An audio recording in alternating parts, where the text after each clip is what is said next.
जी तुसां क्या कि कोई गल करिए, की गल करां। दिल तो बड़ा ही उदास है। बाहर वेखो किन्नी बारिश होन डई है और दिल जिहड़ा चाहता है कि मैं बस दिल की गल की दसां। मेरी दोस्त ने भी मैनू फोन किया, ओहदा भी दुख होई सी। तन्हाई, ये तन्हाई बड़ी भैड़ी चीज़ हुंदी जे। असें मैं ना बुढ़ी हाँ ना जवान हाँ।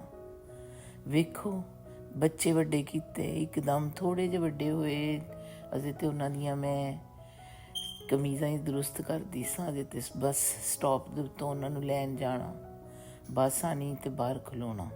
अजे तो उन्हें कहना कि माँ मेरे कपड़े धो दे, मेरे नाल लै, मैनू अज पराठा पका दे, मैं गिल्ला नहीं खाना, मैनू तू सुका के पराठा पका के दे।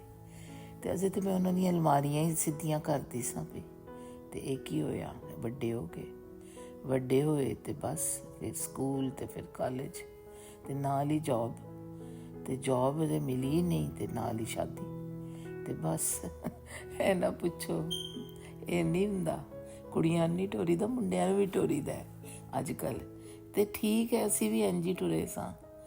ये नहीं खुश रहन अपने घरां च, बड़ी खुशी है। ਨੂੰਹਾਂ भी चंगियां ਹੁੰਦੀਆਂ ने, पर जुदाई बड़ी भैड़ी च।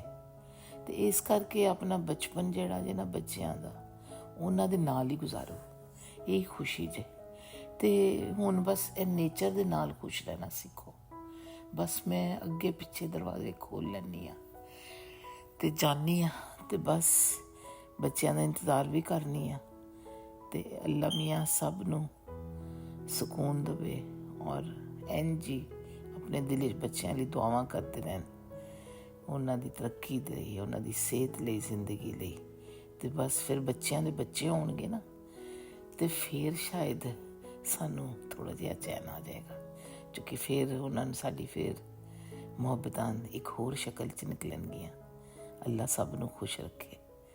तो चलो फिर मैं हुण अपना कुछ लिख पढ़ लवां। अस्सलाम वालेकुम।